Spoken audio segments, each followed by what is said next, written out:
I've had many supernatural experiences, but this one was very different from all the others. See, the horror from the night sticks with me to this day, and I often wonder if I'm due to repeat an experience. Please refrain from suggesting that I'm crazy or trying to prefer alternative explanations. I've considered the alternatives, and I'd gladly accept any of them. I often vacation at a relative's summer house or at a small lake in the woods that feeds off from AntedatesASky in New Hampshire.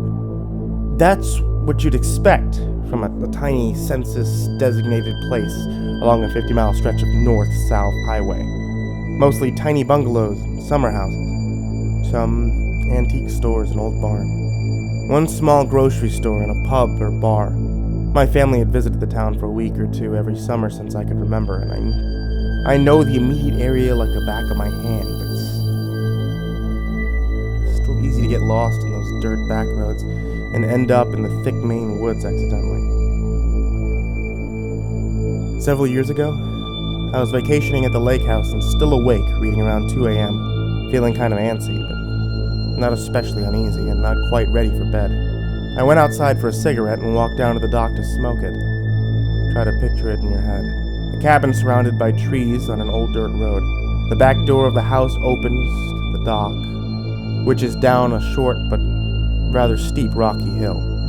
From the dock you can see almost the entire way around the lake. It's obstructed by an island in the middle, since a few lights from other summer cabins are generally lit. While there are houses immediately nearby, most of them remain unoccupied for the majority of the summer. I could see a light or two visible way over the lake in the imposing shadow of the island about a half-mile ahead of me. Everything was very dark and very quiet. As I was standing there smoking like I had dozens of times before, I felt my skin start to crawl. There was nothing apparent that caused it to happen, but I was struck by a sense of ill at ease.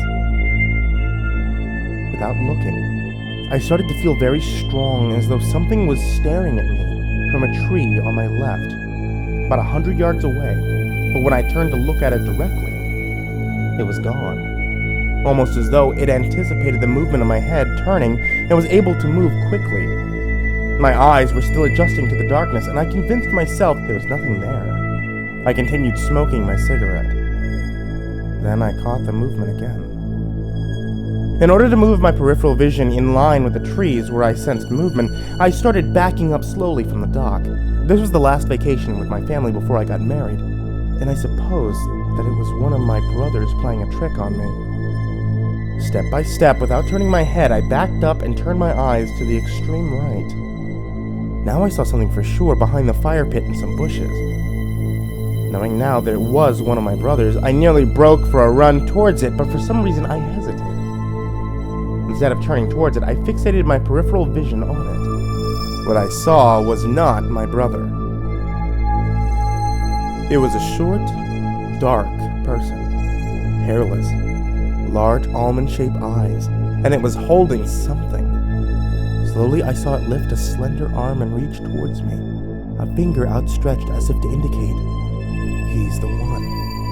Now, I didn't believe that aliens exist then, and I don't really even necessarily believe they do now. All I know is what I saw was actually there. It was not the result of drug or alcohol use. I hadn't had anything to drink that day, and I'm no drug user. I blinked my eyes twice, and the thing remained still and quiet, holding a strange device to its chest and pointing at me.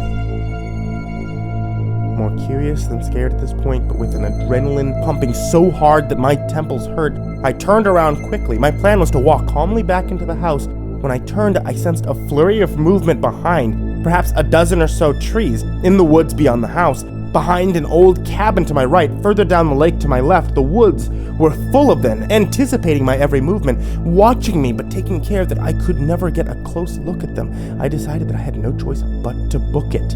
As I bolted, I could tell I was being chased very quickly from all sides. The crunch of leaves from all around me was utterly deafening. I got to the porch and stopped, turning around quickly enough to see the bald gray heads of my pursuers duck just out of view. The woods had assumed an unearthly quiet that I'd never before experienced. No crickets, no wildlife, No water lapping, no loons calling.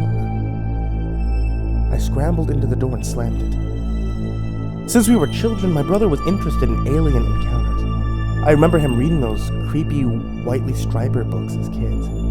I planned on waking him up and asking his help, but when I got into the house, my mind goes blank. I don't remember walking up the stairs to bed. I never woke my brother. The next morning, the sun filtered through the window. I noticed that I still had all my clothes on. My brother told me the next day he'd seen a light hovering over the lake the previous night. In spite of the strangeness of the situation, he felt entranced by it, as though he couldn't look away. He'd forgotten about it until I told him my experience. We decided to go out the next night with flashlights to check it all out, but we didn't find anything. We did feel vaguely as though we were being watched for the rest of our trip, however. The feeling that in subsequent visits to the cabin, we haven't been able to shake.